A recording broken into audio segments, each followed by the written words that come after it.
के, उनकी दिल की बात सुन के, उसको समझ के, और अब यहाँ प्रेजेंट कर रही हैं, और जो किरदार आप प्ले कर रही हैं, क्या कहेंगे उसके लिए? Good evening everyone. मैं पता नहीं मैं कितनी बार ये देख चुकी हूँ, ये जो आपने अभी देखा, but believe you me, every time I see this, every time I can't stop my tears. जो रिसर्च हम लोग कर रहे थे, as you can see how painful it was. रोज़ हम लोगों से यही सुन रहे थे, उनकी पेन की स्टोरीज सुन रहे थे, उनकी एंग्विश, किस तरह से उनका सब कुछ पीछे छूट गया, किस तरह से उनके घर वालों को बहुत बेरहमी से मारा गया। तो एक समय के बाद ये होने लगा कि दिमाग है ना, इतने दर्द को, इतने दुख को प्रोसेस करना बंद कर देता है एक समय के बाद। And every time we would go back to our hotel, Vivek and I would just lie down and keep staring at the ceiling क्योंकि नींद ही नहीं आ रही थी हमें. It was impossible to emotionally unwind क्योंकि हमें पता था कि दूसरे दिन सुबह उठ के जो सुना है उससे भी ज़्यादा भयानक स्टोरीज हमें सुननी है. And we kept doing this for like almost a month and a half. And after that, when I came back, I said it was impossible. At a point came when I told Vivek, मैं जा रही हूँ वापस. I cannot take this pain anymore. And it wasn't just the pain, it was also the guilt, you know, somewhere as an Indian, कि ये कहानियाँ हम तक पहुँची नहीं, ये जो कुछ भी हुआ कश्मीर में हम तक पहुँचा नहीं, एंड हम इतना भारत की बात करते रहते हैं और हमने कुछ किया नहीं, हमारे अपने ही लोगों के लिए नहीं किया. सो ये एक गिल्ट भी बहुत ज़बरदस्त था. और उसके बाद जब ये स्क्रिप्ट लिखी विवेक ने, and when I realised I am going to play Radhika Menon, मेरे दिमाग में मैंने उसको बहुत बड़ा बना लिया था पहले, विलन को, क्योंकि इतना सारा मैंने सुना था. तो एक I would just like to tell you one very small incident. Vivek ने मुझे एक बार, हम लोग ज़ेन की बात कर रहे थे, तो he had explained it to me very well. When I didn't know then, rivers were rivers, trees were trees, mountains were mountains. When I began to understand Zen, rivers were not rivers, mountains were not mountains, and trees were not trees. And when I finally understood Zen, rivers were rivers, trees were trees, and mountains were mountains. So that's exactly what had happened with me also, कि मैंने पहले तो, अगर मेरे पास कोई ये भूमिका शायद लेके आता, कोई और डायरेक्टर ले आता, I probably would have played it absolutely the same way, थोड़ा अपना थॉट डाल के उसमें. ये टूर जब हमारा हुआ, रिसर्च टूर, उसके बाद I said no, the villain has to be like really big. और सारा रिसर्च होने के बाद जो स्क्रिप्ट फॉर्म में जब हमारे सामने आया, so then I realized no, what Radhika Menon has to be. And I'm so glad that I got an opportunity to play this, because I know exactly how big the villain is for the Kashmiri Pandits after having listened to their stories. Thank you. Thank you so much, ma'am. Thank you so much. Anupam sir, this one's for you. Being a Kashmiri Pandit, मैंने पढ़ा है, आपने कहा भी कि आप अपनी माता जी को ले जाना चाहते हैं उस जगह वापस, you know, आंखें नम है. Of course, you want to go back there, but और आपने वो परचम भी लहराया है, कश्मीरी पंडितों की बात आपने की है तब से लेके अब तक. बट नाउ, अब जब ये किरदार आपको प्ले करने के लिए बोला, वो एक तरीके से सब रीलिव कर रहे थे आप, क्या चल रहा था दिमाग में? बहुत मुश्किल होता है उस किरदार को प्ले करना जो आपने महसूस किया हो, बिकॉज महसूस करना जो है, when you are performing that as an actor, सिर्फ महसूस करना काफ़ी नहीं होता है, बिकॉज आपको एक फ़िल्म के दायरे में एक्टिंग करनी है. तो इस फिल्म के दो पहलू हैं, as an actor and as a person. तो जहाँ तक पर्सन की बात है, आप कितना भी महसूस कर लो, अगर वो एक्टर अच्छा नहीं है तो वो पर्दे पर उस दर्द को, उस तकलीफ़ को नहीं ला सकता है. महसूस तो हम सब लोग करते हैं, हम सब लोग दुख महसूस करते हैं, हम तकलीफ़ महसूस करते हैं, खुशी महसूस करते हैं, हंसते हैं, रोते हैं, but everybody can't act it out. It's a job of an actor to do that. So I want to separate two issues over here. One is that just because I'm a Kashmiri Pandit does not mean that I will be able to portray that pain brilliantly unless I can project what I'm feeling. जब विवेक ने मुझे पता लगा कि वो ये film कर रहे हैं और उन्होंने मुझे ये रोल दिया, और सबसे पहली बात जो इन्होंने मुझे बोली कि मैंने कहा इस कैरेक्टर का नाम क्या रखा है, तो इन्होंने कहा पुष्करनाथ। ना, पुष्करनाथ मेरे पिताजी का नाम है, मेरे अपने पिताजी का। तो एंड हम जब देहरादून पहुँचे इसकी शूटिंग करने के लिए, तो मिथुन जी और पुनीत और दर्शन ऑलरेडी शूटिंग कर रहे थे। अलग से एक फिल्म का माहौल ही कुछ अलग था। ऐसा लग रहा था कि कुछ बहुत ही इम्पॉर्टेंट फिल्म बन रही है, क्या हो रहा है, क्या सिचुएशन है। हम तो बाहर से आए थे, फ्लाइट से ऐड किए थे, रास्ते में खाना वाना खा के गए थे। And then it dawned on me what it is to be playing Pushkarnath, a simple normal human being जिसको कोई दुनिया की ऐसी चीज़ों का पता नहीं है। I was representing a normal Kashmiri Pandit from Kashmir, which my father represented very well. And then it was difficult to do that role, because how do I separate the emotions of Anupam Kher from the emotions of actor Anupam Kher? What is real and what is acting? So from that point of view, it was one of the most difficult roles. He gets dementia, he does not know what is happening, he has to, and on top of it, I was doing scenes with Darshan, who was not on the same wavelength as a character of Pushkarnath. So it was a difficult job. Plus कहानी वो थी जो मैं सुन चुका था अपने रिश्तेदारों से, करीबी रिश्तेदारों से, मेरे मामा से, मेरी माँ से, और हम सब वो अंडर द रग उसको जब छुपाते हैं ना, जब तकलीफ बहुत ज़्यादा होती है तो उसको दबा के रखते हैं। That's why it turns into depression. But I am so happy that Vivek, you and Pallavi, you made this film, because आप लोग तो बहुत सारी चीज़ों से जूझते हैं एज जर्नलिस्ट, बट इस कमरे की खामोशी बताती है कि आज आपको भी कहीं तो झटका लगा है। And that is the biggest achievement, I will say, of the film, because when pain reaches other people, then half the job is done. So I think this is what this film has done. Thank you so much sir, thank you so much. Vivek sir, this one's for you. मैं आपसे जानना चाहूँगा, generally क्या होता है, film आने वाली होती है, बहुत हल्ला गुल्ला मचाया जाता है, मार्केटिंग होती है, प्रमोशंस होते हैं। ये यदाकदाई देखने को मिलता है कि जब फिल्म का ट्रेलर आ चुका है, लोग खुद से उसको रिव्यू कर रहे हैं, लोग उसके बारे में बात कर रहे हैं, ऑर्गेनिक रीच जो कहा जाता है। प्लीज़ मेरे को उसके ऊपर थोड़ा बताइए, because I know you would not want to talk about that कि ठीक है यार, सही जगह जा रही है चीज़, बट नहीं, ऑर्गेनिक रीच और जिस तरह से इसको लोगों ने एक्सेप्ट किया है, उसके ऊपर प्लीज़ बोलिए कुछ। सच बोलूं? बिल्कुल सच बोलना है सर। डिप्लोमेटिकली बोलूं, देखिए, ऑर्गेनिक रीच, ऑफ कोर्स मैं मीडिया का स्टूडेंट हूं, मैंने कम्युनिकेशन में ही पढ़ा है, one of the best institutes in the world. तो आप बिल्कुल सही कह रहे हैं, एक होता है ऑर्गेनिक रीच जो लोग खुद एक दूसरे तक पहुंचाते हैं मैसेजिंग, और दूसरा होता है एक हाइप्ड अप रीच, जहां आप इतनी ज़्यादा हाइप क्रिएट कर दें, इतनी हाइप क्रिएट कर दें कि लोग एक इवेंट बन जाए और मजबूरी में लोग कहें भाई हमें तो इस इवेंट का पार्ट होना, चाहे वो अच्छा हो चाहे बुरा हो।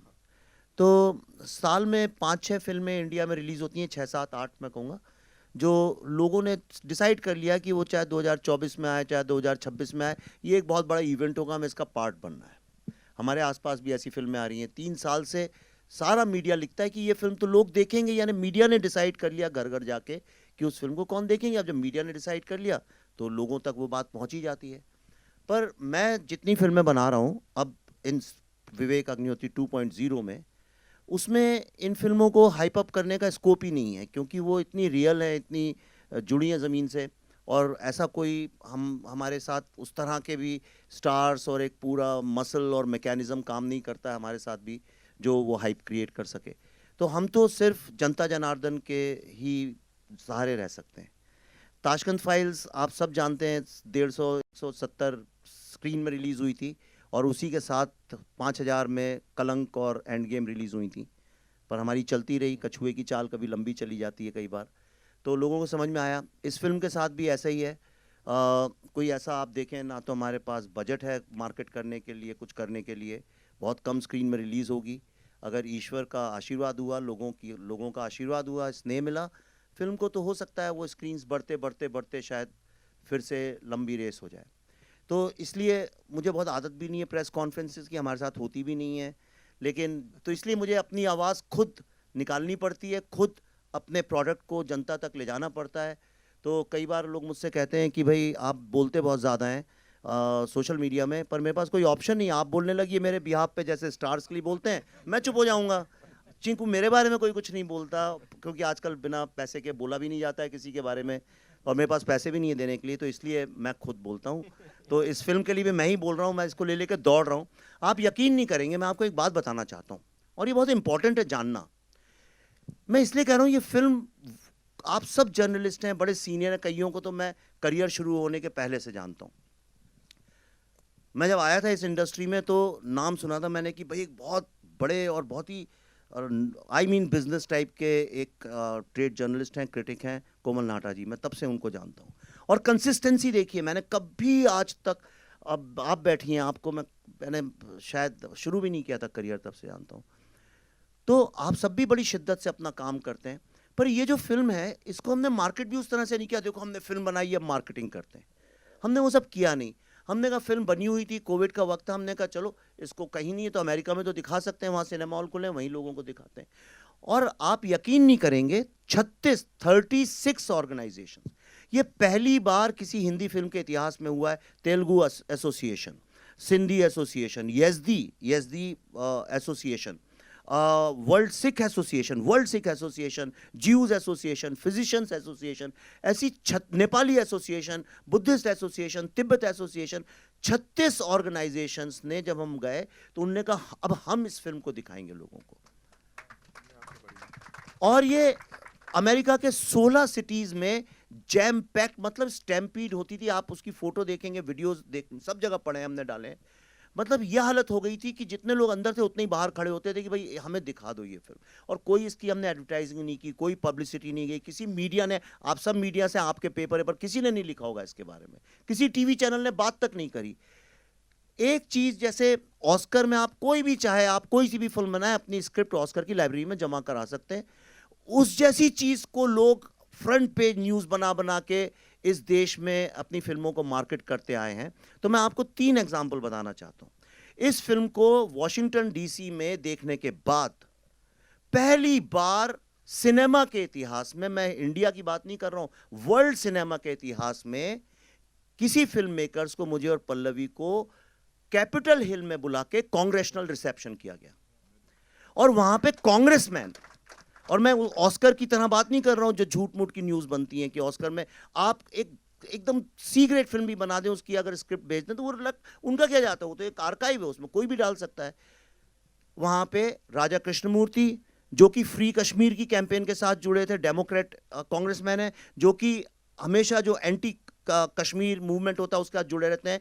ही saw the film and he came and said, this is the first time I have realised about this pain and I must admit that Kashmiri Pandit community in America is most successful amongst the most successful people, and they are the inspiration for the world peace and humanity. Mike Warner, who's the topmost senator of America, he was full of praise for this. Bob Brar, he's a very famous senator there. और सिर्फ उतना ही नहीं, हम जहाँ जहाँ ये दिखाई, उन स्टेट्स ने प्रोक्लेमेशन दिया इस फिल्म का। हमने तो बताया ही नहीं लोगों को ये बात, क्योंकि ऐसा लगेगा जैसे अपने मुंह में मिट्टू बन रहे। नॉट ओनली दैट, कश्मीर में किसी ने आज तक प्रिंट में, मीडिया में, टीवी में, होर्डिंग में, स्कूल में, कॉलेज में, कहीं भी कश्मीर का पूरा नक्शा नहीं देखा है। In America to put up a full map of Kashmir is a big no. Indians भी नहीं डालते, इंडियन के बच्चों ने, एनआरआईज के बच्चों ने, आप सब जानते हैं अमेरिका में लोगों को, उनसे पूछिएगा उनके बच्चों से, उनने कभी कश्मीर का पूरा नक्शा नहीं देखा है। आपको मैं एक ऐसी बात बताऊंगा जिसको सुन के आपका गर्व से आपका सीना चौड़ा हो जाएगा। ये फिल्म देखने के बाद लोगों ने अपने आप, दर्शकों ने जो देख के जाते थे, पैसे जोड़ जोड़ के अल्टीमेटली इस साल 26 जनवरी को, जो वर्ल्ड की सबसे प्रेस्टिजियस और सबसे महंगी एडवर्टाइजिंग साइट है, जहां पे फ्री कश्मीर के होर्डिंग्स लगवाए थे पाकिस्तान ने, वहां पे लोगों ने अपने पैसे जमा करके 2 दिन के लिए पूरा कश्मीर का मैप लगाया, द कश्मीर फाइल्स के नाम के साथ, जो आपने देखा भी इस वीडियो के अंदर। ये आप मुझे बताइए विश्व के इतिहास में कब हुआ है ऐसा? और लास्ट बोल रहा हूं क्योंकि इसके बाद बाकी लोग बोले, मुझे जो बोलना था फिल्म में बोला है मैंने। आपको एक लास्ट बात बताता हूं, आप सब फिल्म इंडस्ट्री में इतने सालों से काम कर रहे हैं, आप लोग हॉलीवुड का cinema, Korean cinema, British cinema, Indian cinema, Telugu, हर सिनेमा के बारे में मुझसे 10,000 गुना ज़्यादा जानते हैं। अपने जोर दिए दिमाग पे, कभी आपने किसी फिल्म मेकर को, इंक्लूडिंग हॉलीवुड के टॉप डायरेक्टर्स, कभी किसी को देखा है फिल्म रिलीज होने के 3 महीने पहले अपनी फिल्म ओपन फॉर ऑल जगह जगह 16 शहरों में जाके दिखाना, बिना ये सोचे कि लोग इसके बारे में क्या बोलेंगे, बुराई करेंगे, अच्छाई करेंगे, और एक आदमी ने एक नेगेटिव कमेंट नहीं किया। आप इतने वीडियोस हैं, जो था आके सब रोते थे, चिपकते थे। तो क्योंकि ये फिल्म नहीं है, अगर फिल्म होती तो मैं भी डरता, अरे भाई किसी ने बोल दिया कि अच्छी नहीं है तो इसका बिजनेस खराब हो जाएगा, अगली फिल्म कैसे करूंगा। लेकिन ये हमारे लिए एक जीवन का मकसद, एक मिशन बन गया था, एक कहानी को बताना, और इसीलिए हम लोगों ने ये किया। जो मैं आपको बता रहा हूँ, ये इस फिल्म के अचीवमेंट्स नहीं है, ये बात दर्शाता है जब आप एक सच्ची कहानी लोगों के पास जाएं तो उसका यूनिवर्सल रेजोनेंस होता है। And from India, from this Hindi film industry, we have achieved that. Thank you so much Vivek sir. Darshan भाई, दिस वंस फॉर यू। मुझे बताएं, आपने जितनी भी फिल्में अब तक करी हैं, जैसा मैंने कहा वर्सेटैलिटी की बात हम सब करते हैं, किरदार को अलग एक परवान चढ़ा देते हैं आप, ये आपकी फिल्मी जर्नी में कितना इम्पोर्टेंट होगा, ये जो इमोशन है, how important would it be? Hello everyone. Actually मुझे याद है मेरी पहली मीटिंग पल्लवी मैम के साथ, जब उन्होंने मुझे यही वीडियोस दिखाए थे, और जैसे मैं अभी नम हो रहा हूँ वैसे ही था, मैं कुछ बोल नहीं पा रहा था वो वीडियोस देखने के बाद। फिर विवेक सर से मुलाकात हुई और उन्होंने मुझे स्क्रिप्ट दी फिल्म की, और स्क्रिप्ट पढ़ते वक्त भी मैंने सेम पेन और सफरिंग जो उन लोगों के साथ हुई, जो उन्होंने कैसे सरवाइव किया, वो सब इमेजिन किया और वही फील हुआ। वो दिन और फिल्म ख़त्म होने के तकरीबन 2 हफ्ते और लगे होंगे मुझे इस कैरेक्टर से बाहर आने में, और हर नाइट का मैं बता सकता हूँ कि मैं अपने बिस्तर पे सो नहीं पाता था होटल रूम में, क्योंकि मुझे एज एन एक्टर मैं बैक स्टोरी तैयार करता हूँ, बैक स्टोरी तैयार करने में मुझे और वीडियोस देखने पड़ते थे और जानना पड़ता था। और एज मैं कॉलेज स्टूडेंट प्ले कर रहा हूँ, कृष्णा पंडित, जिसकी रुचि पॉलिटिक्स में है, और वो बहुत कंफ्यूज है, उसको लाइफ में बहुत कुछ जानना है, सच्चाई जाननी है जो उसके सामने नहीं आती है, हर तरफ से अलग अलग रूप में उसके सामने आती है जिसको वो एक्सेप्ट नहीं कर पाता है। तो वो सब जानना, उस कैरेक्टर में जाना मेरे लिए बहुत बहुत डिफ़िकल्ट रहा। तो ये रोल मेरे लिए मोस्ट डिफ़िकल्ट रहा, बट मैं अपने आप को बहुत खुशकिस्मत मानता हूँ कि मुझे कृष्णा पंडित कैरेक्टर करने का मौका मिला, क्योंकि ये फिल्म नहीं है, ये एक रियल स्टोरी है, ये इमोशंस हैं लोगों के जो उनके साथ बीती है। एंड आई थिंक जब मैं आज रिव्यूज़ देख रहा हूँ, जितने भी यूट्यूब पे या जहाँ पे भी अवेलेबल हैं, चाहे वो इंडियंस हों, पाकिस्तानी हों, चाहे वो यूएस से हों, यूरोप से हों, अफ्रीका से हों, हर आदमी इमोशनल था, हर आदमी कनेक्ट कर पा रहा था, क्योंकि ह्यूमैनिटी सबसे बड़ी चीज़ होती है। सो आई एम ब्लेस्ड कि मुझे फिल्म में काम करने का मौका मिला और इतने लिविंग लेजेंड्स के साथ काम करने का मौका मिला। So thank you so much. Puneet sir, Atul sir, this one's for you. आप दोनों को साथ में स्क्रीन पे देख रहे हैं, हम लोग स्क्रीन शेयर कर रहे हैं। आप लोग के व्यूज़ की भी अगर मैं बात करूं, तो आपने भी दिल खोल के बोलते हैं जब आप बोलते हैं, और वैसे ही डायरेक्टर साहब में he is been very vocal. उनकी जो ओपिनियंस हैं, उन्होंने he is never held back, वो रोकते नहीं हैं खुद को। जो है भाई, जो देश के लिए है, जो जैसा है मैं उसको वैसे ही रखूंगा। सो उस बीच कैसा रहा फिल्मिंग के दौरान? How was it with Vivek sir? Because आपके खुद के भी ओपिनियंस हैं, तो कुछ टकराव या कुछ ऐसा था? नहीं, ऐसा तो कुछ नहीं था। कि देखिए, बहुत ही ये कटु सत्य है जो जेनोसाइड हुआ, और दुर्भाग्यवश हमारे देश में किसी ने भी इसको खुलकर बोलने में हिम्मत नहीं की। ना पत्रकारों ने, ना मीडिया ने, गवर्नमेंट ने, किसी ने भी वो साथ नहीं दिया। ये मैं 1990 की बात कर रहा हूँ। था तो जब हमें तो खैर पता था कि क्या हो रहा है, हमारे कुछ क्लोज दोस्त यार वहाँ पे थे। फिर जब विवेक और पल्लवी ने मुझसे कहा कि पुनीत जी, हम चाहते हैं कि आप भी इस फिल्म का एक हिस्सा बनिए, तो इमीडिएटली मैंने यस कहा कि जी मैं करूँगा। और ये एक जो कटु सत्य है, ये यथार्थ है, तो और इसे ऐसी बोल्ड सब्जेक्ट को बाहर लाना, ये अपने आप में काबिल तारीफ बात है जो विवेक जी ने किया है। उन्होंने इस मुद्दे को उठाया, तो ये सराहनीय है, ये बहुत ही ब्रेव अटेम्प्ट है। और मैं ये चाहता हूँ कि ये जो फिल्म है, ये जो सत्य है, ये हर दर्शक, हर हिंदुस्तानी, हर इंसान इसे ज़रूर देखे, ताकि पता चले कि हमारे देश में किस तरह एक ना मास जो मर्डर किए गए, जेनोसाइड किया गया, ये जो है ये सत्य सामने आना चाहिए, ताकि दोबारा ऐसा कभी भी हिंदुस्तान में ना हो। बिल्कुल बिल्कुल, thank you sir. Atul sir, क्या कहना चाहेंगे आप? मुझे गर्व है कि मैं इस फिल्म का हिस्सा हूँ, और विवेक जी के लिए मैं हिम्मत की दाद दूंगा कि आज तक किसी ने ऐसी हिम्मत नहीं की इस विषय पे फिल्म बनाने की, और जो कहानी जो घटना घटी उस पर सच्ची फिल्म बनाने की किसी ने हिम्मत नहीं करी। इनफैक्ट कहीं की भी सच्ची घटना इस तरह की जो होती है, हिम्मत लोग कर नहीं पाते हैं। तो और बस यही कहूँगा जो पुनीत जी ने कहा कि जिस ईमानदारी से, जिस मेहनत से, जिस सच्चाई को से फिल्म बनाई गई है, उसी ईमानदारी से प्लीज़ सब लोग ये फिल्म देखें, और ज़्यादा से ज़्यादा लोगों को बोलें कि ये फिल्म देखें, क्योंकि ये फिल्म नहीं, ये सच्ची घटना है। बहुत बहुत धन्यवाद सर। बादशाह, आपके लिए मेरा सवाल ये है कि इतने सारे दिग्गजों के साथ काम किया आपने, फिर आपका जो एक किरदार है उसकी बात सोशल मीडिया पे बड़ी हो रही है, जिस हिसाब से दिखा है, you know, people are talking about it. और जैसा हमने ऑर्गेनिक रीच की भी बात की, आज के ज़माने में इतनी जल्दी होता नहीं है कि लोग खुद से बात करें। क्या कहना चाहेंगे इस पूरी जर्नी पे? Thank you. सबसे पहले नमस्कार सभी को।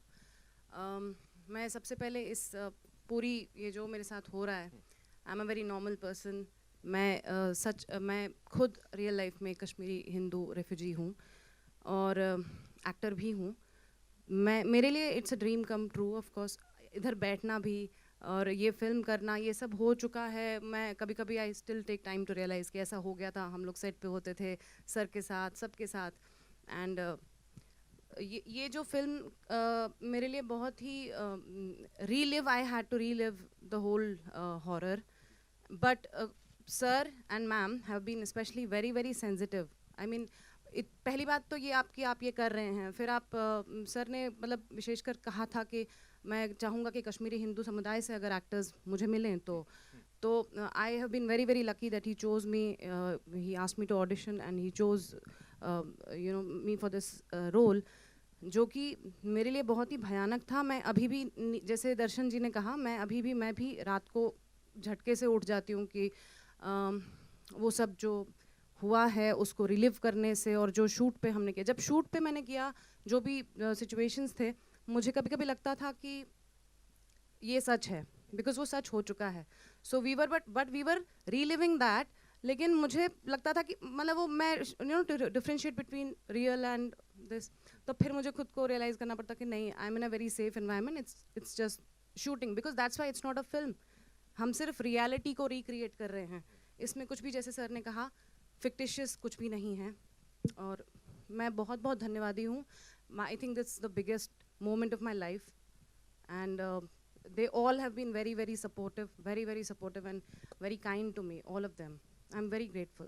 ठीक है, थैंक यू सो मच पूरी टीम को। सर बहुत बहुत धन्यवाद इसे सबके सामने लाने के लिए। एंड आई एम श्योर आप लोगों के मन में भी बड़े सारे सवाल होंगे, तो अब आप लोगों की बारी है, प्लीज शूट। विवेक जी, मुझे लगता है कि माइक की ज़रूरत नहीं होगी। पहले तो मैं इतनी अच्छी फिल्म आपने बनाई, इसके लिए हम थैंक्स कहना चाहती हूँ, पर्सनली थैंक्स कहना चाहती हूँ कि आपने इतनी अच्छी फिल्म बनाई। मैं ये सवाल करने की हिम्मत जी, मैं खुद एक कश्मीरी पंडित परिवार की बहू, और हमारा भी चहेड़ू के पास गांव था जहां हमारी प्रॉपर्टी थी, और हमें भी निकाला गया, वहां से हटाया गया।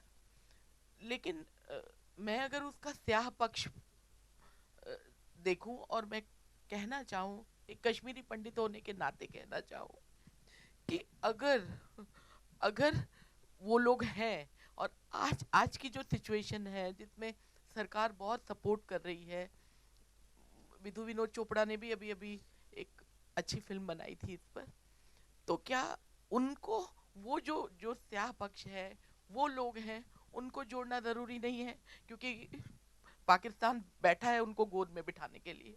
तो क्या ऐसा नहीं होना चाहिए कि हम कुछ इस तरह की भी चीज़ें निकालें? एक छोटे से बच्चे को, एक 4 साल के बच्चे को टेररिस्ट करार कर दिया गया था, और वो कुछ मेरी बेटी ने जाकर वहाँ रिसर्च किया था तो उसने मुझे बताया था। तो मैं सिर्फ आपसे, क्योंकि आप बहुत सेंसिटिव डायरेक्टर है, इसलिए मैं आपसे पूछना चाहती हूँ, क्या कोई ऐसी कड़ी जहाँ आपने इतना सब रिसर्च किया कि उन दोनों को जोड़े, उन दोनों को साथ लाने की कोशिश ठीक। करें? देखिए, क्या चीज़ है जो हमें जोड़ती है? हम लोगों को पैसा नहीं जोड़ता है। जो जो लोगों को, इंसानों को जोड़ता है आपस में, वो है कल्चर। बिना कल्चर के हम जानवर हैं। हमें कल्चर जोड़ता है। कैसे? आप कहीं और से हैं, मैं कहीं और से हूँ, आप कहीं और से हैं, लेकिन जब हम खाना खाने बैठते हैं तो हम एक हो जाते हैं। हम जब खाना शेयर करते हैं, या हम गाने गाते हैं साथ में, या कपड़ों को लेके, त्योहारों को लेके, म्यूज़िक से, आर्ट से, कहानियों से, लिटरेचर से, ड्रामा से, फिल्मों से, हम क्यों ओटीटी और फिल्मों का एक्सपीरियंस अलग है। फिल्म जब हम 300-400 लोग एक साथ बैठ के देखते हैं तो एक साथ हंसते हैं, एक साथ रोते हैं, एक साथ उठ के चले जाते हैं। तो ये कल्चर जो है वो इंसान को जोड़ता है। अब एक बहुत बड़ी समस्या ये हो गई कि कश्मीर में आज कल्चर के नाम पे कुछ बचा नहीं है। एक मोनोटोनिक चीज़ है, कोई डाइवर्सिटी। कश्मीर इतना डाइवर्स था, भारत से जगह जगह से, केरला से, बंगाल से, सब जगह से लोग वहाँ गए थे और वहाँ रिसर्च करके सब अल्टीमेटली पंडित, जिनको आज बोलते हैं पंडित मतलब the highest intellectuals and the scholars of a subject, तो वहाँ पे पंडितों का एक समूह बना और वो इंडिया का जितना भी रिसर्च है, 90% से ज़्यादा जो इंडिया का रिसर्च है सारा वहाँ हुआ। इतनी डाइवर्सिटी थी। आज डाइवर्सिटी नहीं है, ज़ीरो डाइवर्सिटी है। वहाँ म्यूज़िक नहीं है, आर्ट नहीं है, लिटरेचर नहीं, खाने में डाइवर्सिटी नहीं है। मैंने खाने के बारे में एक ट्वीट किया था, मैं वेजिटेरियन हूँ तो नहीं मिल रहा था, तो मैंने कहा भाई अब नया जो कश्मीर बन रहा है इसमें वेजिटेरियन खाना भी मिलना चाहिए। तो उन्होंने फतवा इशू कर दिया मेरे नाम पे। उन्होंने कहा आप कौन होते हैं हमारे खाने के बारे में बोलने वाले। और अल्टीमेटली 20-30 सिक्योरिटी के साथ हमें कश्मीर से वापस आना पड़ा। तो ना डाइवर्सिटी है, कुछ भी नहीं है। ये जो फिल्म है, जैसा आप सोच रहे होंगे शायद वैसी ना निकले, क्योंकि ये फिल्म एक बहुत ही अलग तरह के थॉट की है और ये इस बात पे एम्फेसिस देती है कि आप आपसी मतभेदों के साथ रह सकते हैं, आप झगड़ा करके, मारपीट करके भी साथ में रह सकते हैं। कितने लोग हैं पड़ोसियों के झगड़े हो जाते हैं। आप दिल्ली में, तो मैं रहता था तो 24 घंटे मैं देखता था ऊपर नीचे, फर्स्ट फ्लोर सेकंड फ्लोर में बरसाती वालों का ग्राउंड फ्लोर से झगड़ा होता, फिर 2-4 घंटे के बाद फिर हो जाते थे, फिर साथ में लोहड़ी का त्यौहार और कोई साथ में मनाते थे।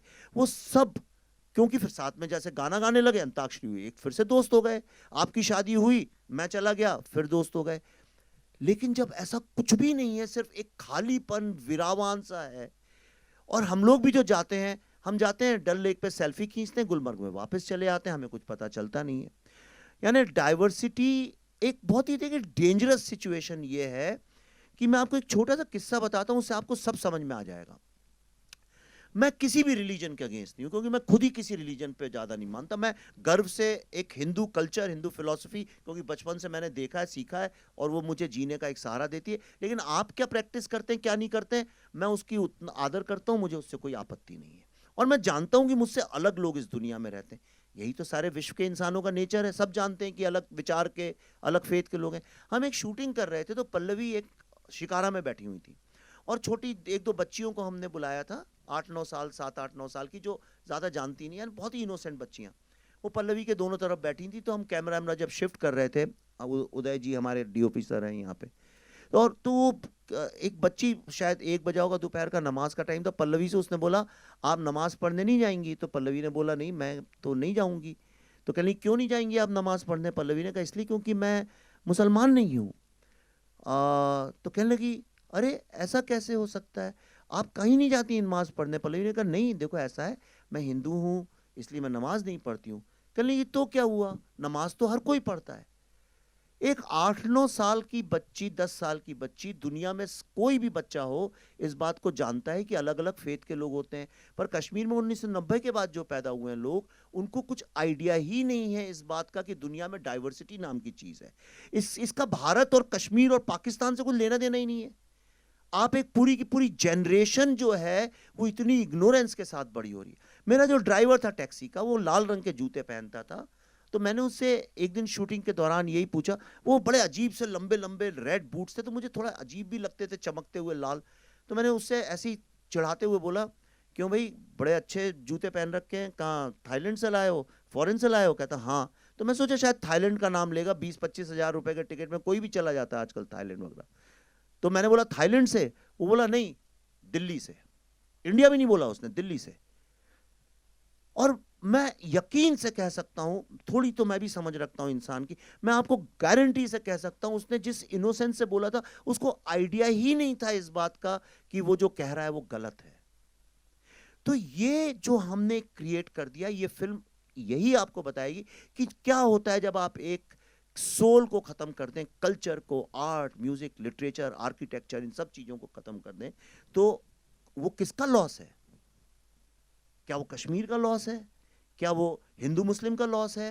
क्या वो भारत का लॉस है? या पूरी ह्यूमैनिटी का है? अगर कोई आज सिलिकॉन वैली को जाकर डिस्ट्रॉय कर दे, तो किसका लॉस है? वो आपका और हमारा भी तो लॉस है। लेकिन हम तब तक उसको अपना लॉस और डेंजर नहीं समझते जब तक वो गोरेगांव या बोरीवली तक आके वो खड़ा ना हो जाए आपके सामने, या दिल्ली में गुड़गांव या फरीदाबाद तक ना आ जाए। हमारे तो किसी और का प्रॉब्लम है, देख लेंगे। पर ये फिल्म देखने के बाद अपने जीवन में मैं गारंटी करता हूं आप कभी ऐसा नहीं सोच पाएंगे। So be prepared before you see this film. Vivek sir, Priyanka Singh, Dainik Jagran से। जब आप रिसर्च कर रहे थे फिल्म के लिए, आपने कहा था कि बतौर फिल्म मेकर मुझ में एक बदलाव आएगा, और अभी थोड़ी देर पहले भी आपने एक शब्द का इस्तेमाल किया अपने लिए, अपना नाम आपने कहा विवेक अग्निहोत्री 2.0 वर्जन। तो क्या बदलाव है पहले विवेक अग्निहोत्री में और 2.0 वर्जन जो है, दोनों में क्या बड़ा बदलाव एक हुआ है? मुझे ज़्यादा बोलने की ज़रूरत नहीं है, आप बस ट्विटर में जाइए और जिस डेट को मैंने इसका रिसर्च शुरू किया था उस डेट के पहले मुझे देखिए, उसके बाद देखिए।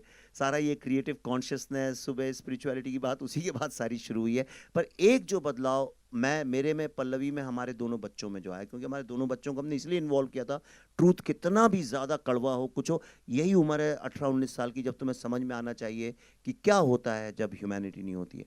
मेरा विश्वास कल्चर, आर्ट, लिटरेचर, इन चीज़ों पे इतना ज़्यादा बढ़ गया है, मुझे समझ में आ गया है वही सोसाइटी सबसे ज़्यादा सुखी है जहाँ पे डाइवर्स कल्चर है, डाइवर्सिटी जहाँ पे है। आज भारत, सब कहते हैं 5000 साल से we have survived the oldest civilisation in the world. क्यों है? क्योंकि इतनी डाइवर्सिटी दुनिया में कहीं भी नहीं है जितनी हमारे यहाँ है।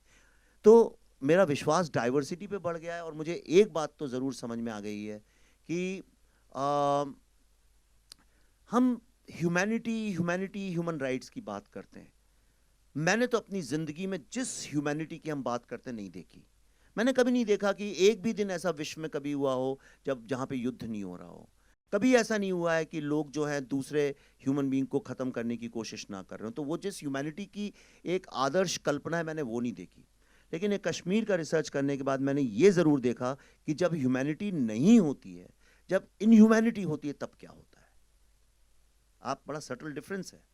मतलब कुछ अच्छा होगा तो क्या होगा मुझे नहीं पता, लेकिन मुझे इतना पता है जब बुराई सेट इन करती है तब क्या होता है। और वो इतना बड़ा विनाश है जो धीरे धीरे हम सब के चारों तरफ आता जा रहा है, आता जा रहा है, पर हमें एहसास नहीं हो रहा। आपको भी नहीं पता किस तरह आपके आसपास कल्चर जो है वो डिस्टर्ब हो रहा है, डिस्ट्रॉय हो रहा है, चेंज हो रहा है, पर हमें नहीं पता है क्योंकि हमारे घर के अंदर नहीं घुसा है, और शायद घुस भी गया, हमें एहसास नहीं है। पर ये फिल्म देखने के बाद आपको समझ में आएगा कि हम लोग कितनी डिफिकल्ट सिचुएशन के साथ गुजर रहे हैं। एक और सवाल है मेरा आपसे। शिया समुदाय नाराज़ है क्योंकि उनको लगता है कि आपने आयतोल्ला खोमैनी का जो तस्वीर है वो आपने आतंकवाद के साथ जोड़कर दिखाई है। उनकी मांग है कहीं ना कहीं कि उस दृश्य को निकाला जाए।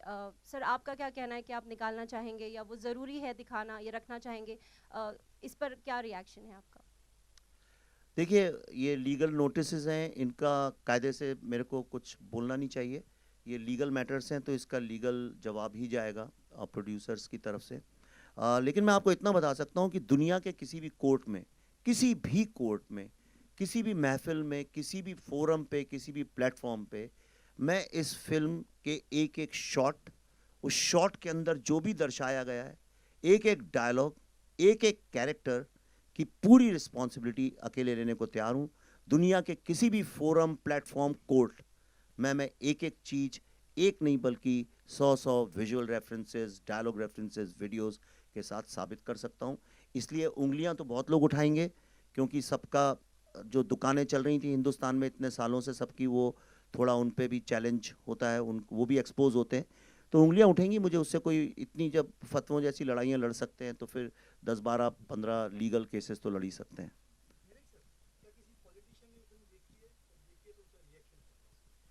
अभी तक सिर्फ अमेरिका के पॉलिटिशियंस ने देखी है, डेमोक्रेट्स ने भी देखी है और रिपब्लिकन्स ने भी देखी है। इंडिया में मैंने जानबूझ के किसी पॉलिटिशियन को दिखाई नहीं और दिखाना भी नहीं चाहता हूँ, और शायद एक मेरा मकसद यही था अमेरिका में पहले दिखाने के, क्योंकि इंडिया में दिखाता तो वो अननेसेसरली पॉलिटिकल लेवल पे फिल्म फंस जाती। या I wanted it to be seen as a film. Kher साहब बार बार कहते हैं कि भाई ये एक फिल्म पहले है, बाद में कुछ और है, तो इसको एक फिल्म के नज़रिए से पहले देखें। अभी तक किसी को नहीं दिखाई और शायद दिखाएंगे हम। मैं तो नहीं दिखाने वाला हूँ, खुद देख लें तो लोग देख लें। खैर साहब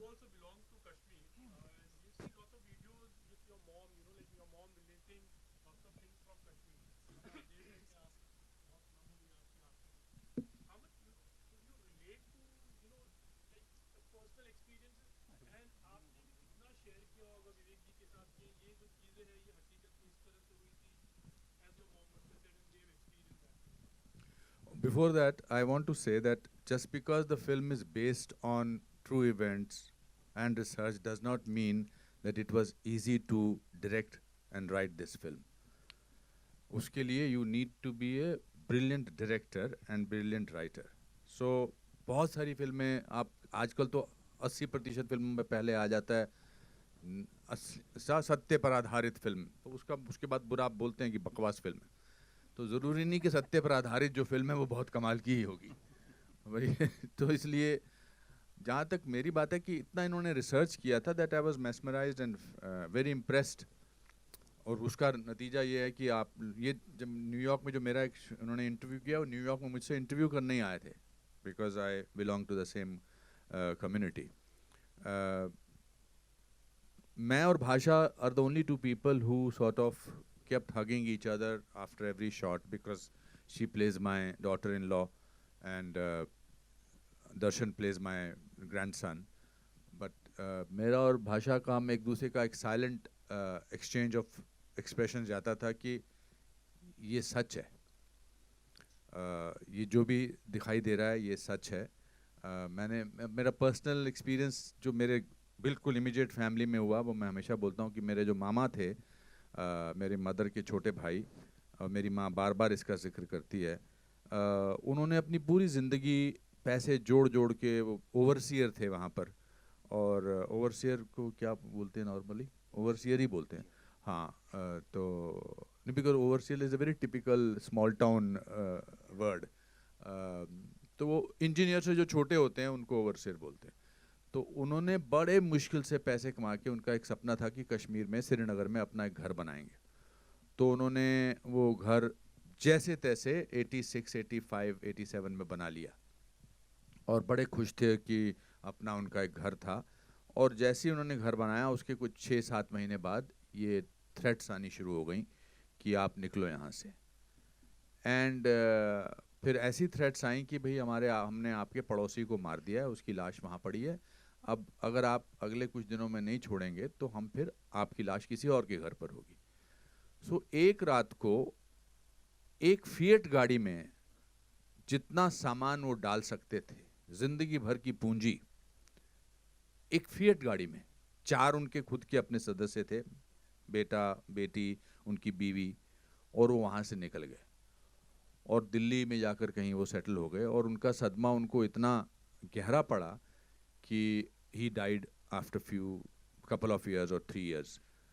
And so that is what we have seen. जैसे जब आप किसी के घर से किसी को निकालते हैं तो आप सिर्फ उनको दीवारों से या छत से या उनके आंगन से नहीं निकालते हैं, आप उनको उस जगह की आबो हवा से, उस जगह की खुशबू से, उस जगह के वातावरण से, उस जगह की आदतों से वहाँ से निकालते हैं। मेरे दादाजी का छोटा सा एक मंदिर था 3rd फ्लोर पे, मिट्टी का घर था, और वहाँ पर उनकी वो जो अगरबत्ती रोज़ जलाते थे तो उसकी एक खुशबू थी। अब वो खुशबू टेंट में तो नहीं आ सकती है, या किसी जम्मू के घर में, या पूना के घर में, या दिल्ली के घर में तो नहीं आ सकती है। हम होटल में, 5 स्टार होटल में रहते हैं बहुत बहुत दिनों तक, लगता है यार अभी घर जाके अपने बिस्तर पे सोना है। हम अमेरिका जाते हैं या कहीं और जाते हैं, हम कहते हैं चलो यार इंडियन खाना खाते हैं। So I think from that point of view, my mother when she saw this film, she didn't speak to anybody for 2 days। 2 दिन तक उन्होंने किसी से बात नहीं की, क्योंकि उनकी पूरी मेमोरीज वापस जो हैं वो रिवाइव हुई। और उन्होंने कहा क्यों दिखाई तूने मेरे को ये फिल्म, मेरी सारी मेमोरीज वापस हो गई हैं, आ गई हैं। या आर्टिकल 370 जब एब्रोगेट हुआ, क्या हम वापस जा सकेंगे, मेरा बड़ा दिल है वापस जाने का। सो अब आप अंदाज़ा लगा लीजिए जो इस डॉक्यूमेंट्री में बात कर रहे थे उनका क्या हाल हुआ होगा, उनके साथ क्या महसूस किया होगा उन्होंने। So from that point of view it's, आप बार बार काफ़ी लोग बोल रहे हैं आंखें नम है, आई थिंक इसका सदमा जो है ना, इसकी तकलीफ़ जो है वो आत्मा तक गई है। कश्मीर में आज आप जाओ, मुझे याद है जब बचपन में मैं जाता था तो निशाद गार्डन जाते थे, शालीमार जाते थे, पिकनिक पे जाते थे, तुलमुल खीर भवानी टेम्पल जाते थे, वहाँ की नदियों में घूमते थे, हंदवारा, सोपोर, ये सब जगहें हैं वहाँ की। अब कश्मीर की आत्मा जो है वो घायल है। अब वहाँ बार्ब्ड वायर्स नज़र आती हैं, सुनसान इलाका है, कुछ अजीब सा वातावरण है।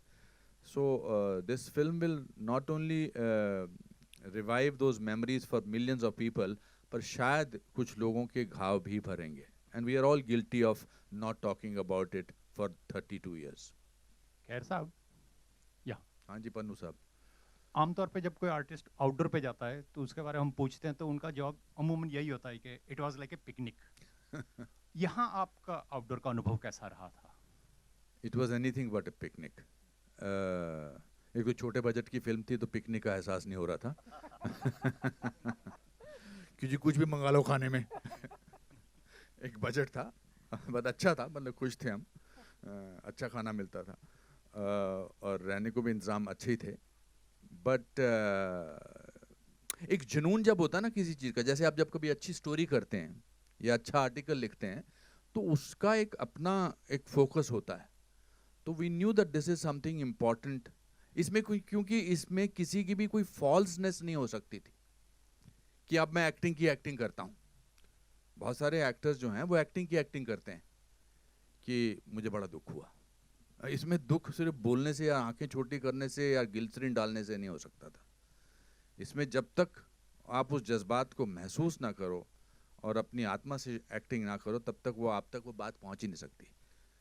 वो बड़ा अच्छा एक डायलॉग है सलीम साहब की, सच्चाई वो दिया है जिसको अगर पहाड़ की चोटी पर भी रख दी जाए तो बेशक रोशनी कम करता है लेकिन दिखाई बहुत दूर से देता है। So I think that is what. तो उसमें हम सबका एक ग्रुप बन गया था कि we are portraying something which is true, unless we feel it, it can not be projected. तो वो एक बॉन्डिंग थी। वो 15 दिन 20 दिन कैसे निकल गए पता ही नहीं था, पता ही नहीं चला। और हर शॉट के बाद मैं और विवेक रोते थे।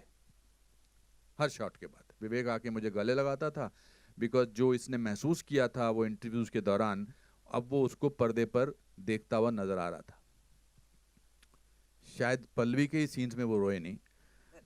बाकी I think even when we did a scene together, ये गले लगा के बहुत फपक फपक के रोए थे। मैं और भाषा तो हर शॉट में रोते थे। सो रोते मतलब थे कि हम तो एक्टिंग कर रहे हैं, अब इसके बाद हम अपने 5 स्टार होटल में जाएंगे और ऑर्डर करेंगे कि एक गर्म पानी लेकर आओ और छोटा सा लेकर आओ या कुछ भी है। But people who must have actually gone through that, how can you, they were completely devastated, finished. उस थॉट से ही घबराहट होती थी।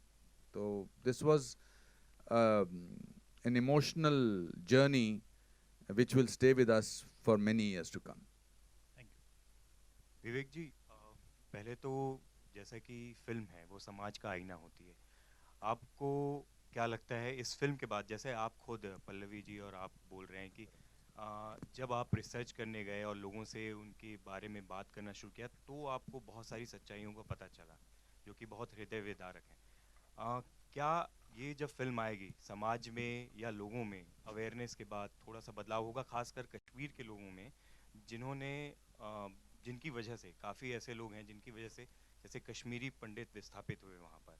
दूसरा, आपको डर नहीं लगा धमकियों से या किसी और चीज़ से जब आपको, और ऑब्वियसली मिली भी होंगी जहाँ तक मुझे पता है?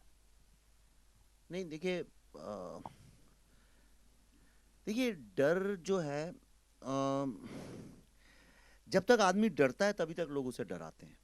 ये मेरे जीवन का अनुभव है, आपके जीवन का अनुभव कुछ और होगा, पर मेरा ये अनुभव है कि जब तक आप समझिए अकेले जा रहे हैं गली में और कई सारे आप देखेंगे द डॉग्स कम और वो आप पे भौंकते हैं और जितना आप डरेंगे उतना वो आगे आके आपको डराते हैं। और हम सबसे बड़ी गलती जीवन में यही करते हैं कि हम डर के पीछे चले जाते हैं और ख़ास तौर पे क्रिएटिव आर्ट्स में मैंने देखा है एक ऐसा कुछ बन गया हमारे यहाँ, हम लोगों ने, I think we are the only society, मैंने तो कहीं और ऐसा देखा नहीं किसी और सिनेमा में, हमने डाकुओं को बहुत ग्लोरीफाई किया। अगर आपको याद हो 60-70 के दशक में हम लोग कुछ भी, और डाकू की फिल्म में मतलब वो अच्छा आदमी होगा और बंदूक उसने किसी उसे ऑपरेस किया था इसलिए उठाया था, क्योंकि उस वक्त इप्टा के लोग थे, एक थॉट प्रोसेस थी। लेकिन डाकू तो कभी अच्छा हुआ नहीं, कोई अच्छा डाकू का कोई एग्जाम्पल भी नहीं है इस दुनिया में।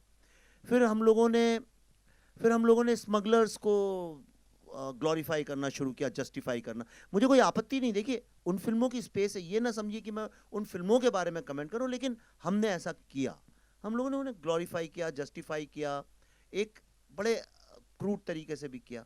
फिर हमने नक्सल लोगों को जस्टिफाई करना शुरू किया। हमने कहा कि नक्सल आदमी इसलिए बनता है कि उस पर अत्याचार होता है, लेकिन हर रोज़ आप पेपर पढ़ते ही नहीं, हर रोज़ 2-3 किस्से मिलेंगे, उन्होंने स्कूल जला दिए, हॉस्पिटल जला दिए, सड़कें तोड़ दी, 6 महीने के बच्चे का हथौड़े से सर फोड़ दिया, ये रोज़ के किस्से, उसके बारे में कभी कोई फिल्म नहीं बनाता।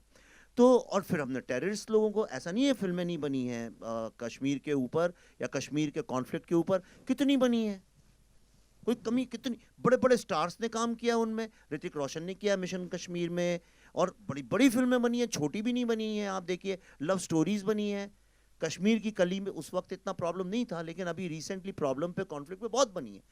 और कम से कम 15-20 फिल्मों, मैंने रिसर्च किया, 15-20 फिल्में तो मैं जानता हूँ बाय नेम, जो आप नहीं जानते होंगे। बहुत सारे, कुछ इंग्लिश में बन गई, कुछ छोटी मोटी बन गई, कुछ फेस्टिवल में चली गई, लेकिन ये जो 15-20 फिल्में जो मैंने देखी रिसर्च के दौरान, वो सारी फिल्में एक ही बात कहती थी कि आर्मी जो है लोगों का रेप करती है, उनको मारती है, इसलिए सारे ये लोग जो हैं बंदूक उठाते हैं और टेररिज्म को जस्टिफाई कर रही थी।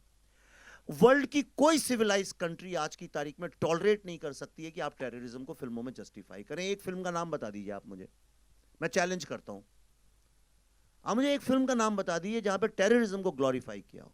और ये एक बड़ी समस्या थी, और इस समस्या के कारण देखिए फिल्में कितना बड़ा सॉफ्ट पावर है, या तो वो पॉजिटिवली यूज हो सकती हैं या नेगेटिवली यूज हो सकती हैं, या तो अपने देश की समस्याओं को दुनिया को समझाने के काम आ सकती हैं, या उन समस्याओं को और उलझा के देश को बदनाम करने के काम आ सकती हैं। आप इमेजिन कर सकते हैं कि कोरियन सिनेमा में टेररिस्ट लोग को जस्टिफाई करें, या अमेरिकन सिनेमा में उनको जस्टिफाई करें, या जर्मनी या इटली या टर्की, जो कंट्रीज खुद पीड़ित हैं इस चीज़ों से, जो पीड़ित हैं टेररिज्म से, क्या वो देश के लोग कभी टेररिज्म को जस्टिफाई कर सकते हैं? संभव ही नहीं है। कोई भी इंसान कैसे कर सकता है? हमारे देश में किया गया, खुलेआम किया गया, उनको अवार्ड भी मिले, नेशनल अवार्ड भी मिले, और उनको सर आंखों पे भी चढ़ाया गया उन फिल्मों को। तो मुझे उनसे कोई आपत्ति नहीं है, लेकिन मेरा एक सवाल है, और ये जेन्युइन सवाल है, आप मेरी आवाज से पहचान सकते हैं सवाल कितना जेन्युइन है। वो ये है कि एक फिल्म अगर कश्मीर जेनोसाइड पे बनती है तो उसको रोकने की इतनी सारी क्या कोशिश, क्यों नहीं उसको मेन स्ट्रीम मीडिया का सपोर्ट मिलता है उसी तरह से? क्यों नहीं उसके बारे में चर्चा करने का मौका मिलता है? और उसके बारे में अगर हम कुछ बोलते हैं तो लोग, आपको मैं एक एग्जांपल बताता हूं। कुछ दिन पहले मैं दिल्ली में था, 10-12 दिन पहले, वहां पे किसी जर्नलिस्ट से मुलाकात हुई और उन्होंने बोला कि अच्छा कश्मीर फाइल्स बना रहे हो, पढ़ते हैं उसके बारे में। उन्होंने खोला एनडीटीवी का पेज, एनडीटीवी के पेज में 6 महीने पहले वो पेज बनाया गया था। हिंदुस्तान में मेरे अलावा और चंद टेक्नीशियंस और एक्टर के अलावा किसी ने ये फिल्म नहीं देखी है, और उसमें लिखा हुआ था Kashmir files is a propaganda film. इसलिए खुल के बोल रहा हूं, ये पब्लिक डोमेन में है। उसके ऊपर ऑप इंडिया ने एक एक्सपोजे किया, और जब उन्होंने एक्सपोजे किया तो एनडीटीवी ने चोरी से, चुपके से, बिना अपॉलॉजी मांगे हुए उस वर्ड को डिलीट कर दिया और सिर्फ लिख दिया कि इट्स अ फिल्म बाय विवेक रंजन अग्निहोत्री। तो अगर वो पहले सच लिख रहे थे तो अभी हटाया क्यों? अगर हटाया मतलब वो खुद प्रोपेगेंडा कर रहे थे, इज़न्ट इट? फिल्म इंडस्ट्री के भी जो टॉप एंटरटेनमेंट, जो अपने को एंटरटेनमेंट लीडर्स मानते हैं, जब इस फिल्म का ट्रेलर आया और दुनिया का हर आदमी इस ट्रेलर के बारे में बात करने लगा, पाकिस्तानी लोग रोने लगे जब ट्रेलर देख देख के, तो उन लोगों को मजबूरी में, क्योंकि कश्मीर फाइल्स का नाम लिखो तो एसईओ मतलब आपको ज्यादा वेबसाइट में फुट ट्रैफिक मिलता है, तो इसलिए उन्होंने कश्मीर फाइल्स का यूज तो किया नाम कि the Kashmir files trailer is out, but please read how we had reviewed his last film the Tashkent files, और उसमें लिखा था Tashkent files was a second great film of a third rate politics. उस फिल्म को 2 नेशनल अवार्ड मिले, 100 दिन चलती रही। आप किसी से भी सड़क पे बात कर लीजिए ताशकंद फाइल्स के बारे में, मैं ओपनली कहता हूँ, किसी भी आम आदमी से पूछ लीजिए, अपने माँ बाप, नाना नानी, दादा दादी से पूछ लीजिए, वो बता देंगे वो फिल्म कैसी थी। मुझे इससे भी आपत्ति नहीं कि सेकंड ग्रेड बोलें, थर्ड ग्रेड बोलें, लेकिन कश्मीर फाइल्स के ट्रेलर में 3 साल पुराना रिव्यू, तो ये आज सवाल अपने कॉन्शियस से पूछिए कि जब टेररिस्ट को ग्लोरीफाई करते हैं फिल्मों में, और एक झूठ नैरेटिव जब हम क्रिएट करते हैं, तब तो खूब उसको ग्लोरीफाई और सेलिब्रेशन होता है, जैसे कि हमने सिनेमा की और समाज की ऐसी कोई फिल्म बना दी है। लेकिन एक फिल्म आपको, इसीलिए मैंने वो 20 मिनट का रिव्यू दिखाया, क्योंकि मेरी बात, हमारी बात आप ही के जरिए पहुंचेगी, और कौन ले जाएगा। सिर्फ इसलिए दिखाया, आप देखिए उसके पीछे हमने क्या सच है, क्या मेहनत है, क्या ऑथेंटिसिटी है इस फिल्म की। पर दुख की बात यह है कि इसके लिए इतनी जद्दोजहद, इतना स्ट्रगल, अपने माँ बाप, अपने भाई बहन की सच्ची कहानी सुनाने के लिए अपने देश में हमको, मुझको स्पेशली इस तरह से आउटकास्ट किया जाता है।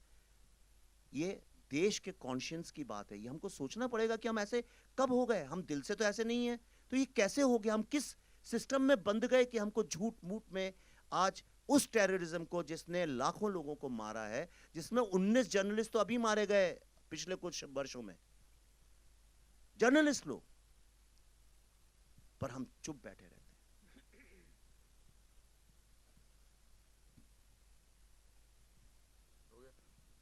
चलिए, मैं एक चीज हमारी मिस हो गई इस फिल्म को बनाने में। जो सबसे इंपॉर्टेंट चीज, 2-3 चीजें मिस हो गई हैं, क्योंकि जनरली एक सिस्टम है कि डायरेक्टर और एक्टर्स को बैठा देते हैं स्टेज में, पर 2-3 मिस हो गए। मैं आपको बताना चाहता हूं, इस फिल्म पे जब किसी को भरोसा नहीं था, जिस वक्त किसी को नहीं था, सब कह रहे थे कि ये फिल्म तो बनेगी नहीं, तो उसके पहले ही तुम्हें मार डालेंगे, ये फिल्म कैसे बन सकती है, इसको कोई रिलीज नहीं करेगा, अरे इस फिल्म पे क्यों पैसे लगाने। जब किसी को भरोसा नहीं था, तब एक व्यक्ति हैदराबाद से, ही सेड, विवेक जी आपको जो बनाना है बनाओ, and he is a very big producer in Telugu cinema, he said जो बनाना है बनाओ, मुझे कुछ जानना भी नहीं है, blindly I am supporting your film. Abhishek Agarwal ji यहाँ पे हैं, आइए सर। और ये ऐसे कपड़े इसलिए पहने, ने 40 दिन की मन्नत मांगी है, जमीन में सोते हैं, वरना बड़े खूबसूरत कपड़े पहनते हैं ये बहुत अच्छे। तो इसका भी एंगर डालेंगे, भगवे ने बनाया। हाँ, तो और इस फिल्म की जो शूटिंग थी, इतने कम पैसे में इतना बड़ा ग्रैंडर क्रिएट करना इज इम्पॉसिबल। जो काम किया है बहुत ही यंग फ्रेश डीओपी ने, मैं Uday Singh Mohite, brilliant work he has done, आपने देखा होगा, एक्सीलेंट, आउटस्टैंडिंग।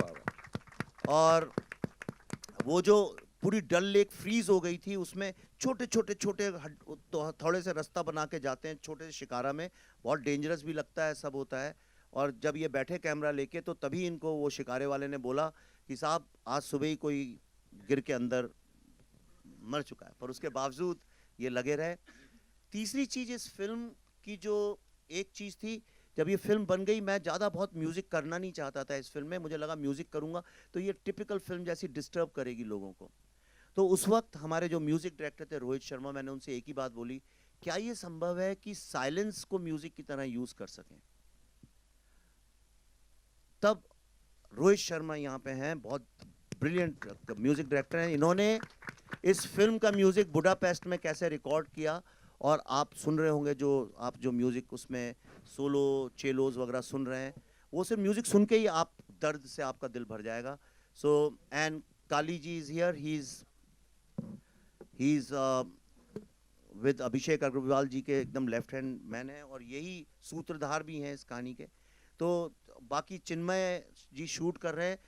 पल्लवी ने जब मुझसे बोला चिन्मय मंडलेकर को जो रोल कर रहा, आप समझ गए होंगे किसके ऊपर बेस्ड है, कहा कि इस रोल के लिए उसको ले लो। मैंने कहा अरे पागल हो गई हो, मराठी एक्सेंट में वो कश्मीरी बोलेगा।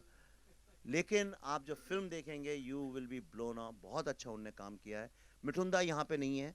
मिठुंदा जैसे जैसे एज होते जा रहे हैं वाइन की तरह से बिल्कुल वैसे ही होते जा रहे हैं, एक बहुत ही प्रेशियस लेजेंडरी वाइन बनते जा रहे हैं। पर उनने जिस इस रोल के लिए 1-1.5 साल जितना चलता रहा कोविड, उसमें दाढ़ी बढ़ा के रखी और जिस तरह से वो चले, उनकी बॉडी लैंग्वेज और जिस रोल उनने किया, बहुत ही काबिल तारीफ़ है। और किसी को मिस मृणाल एंड प्रकाश बेलावड़े जी यहाँ पे नहीं है, वो बेंगलोर में रहते हैं। मृणाल शूटिंग कर रही हैं। ये हमारी टीम है। I think everybody. और ऑल्सो इस फिल्म में जितने भी क्राउड के सीन्स हैं उसमें एक्चुअल कश्मीरी पंडित्स थे जो देहरादून में सब जगह मतलब देहरादून में और मसूरी में और बहुत सारे लोगों में उन्होंने काम किया। आई थिंक और एक और हाईलाइट मैं बता दूं, मैंने आज के ज़माने में ऐसा होता भी नहीं है, लोग सुनना पता नहीं, वो ये कि कुछ कोइंसिडेंटली ऐसा हुआ कि जो सेकेंडरी कास्टिंग होती है वो लोकली होती है। कि आप जब वहाँ जाते हैं तो करते हैं जो 4 डायलॉग वाले, 3 डायलॉग वाले, 2 डायलॉग वाले। इसमें कुछ ऐसा पता नहीं कैसे ईश्वर की लीला, ऐसा कोइंसिडेंस हुआ कि जितने मुस्लिम कैरेक्टर्स हैं उसके लिए सारे हिंदुओं की कास्टिंग हो गई। ऐसा कोई डेलिब्रेट नहीं था, ये मत सोचिए हमने ऐसा सोच के किया। और जितने हिंदू कैरेक्टर्स थे उसमें मुस्लिमों की कास्टिंग हो गई। जो छोटा बच्चा कृष्णा है इस फिल्म के अंदर, एक्चुअली वो अस्मा एक छोटी लड़की है, जो आयशा एक मुस्लिम लड़की है। और जो हिंदू फैमिली भाषा के हस्बैंड वगैरह जो बने हैं सारे, वो सारे मुस्लिम लोग हैं।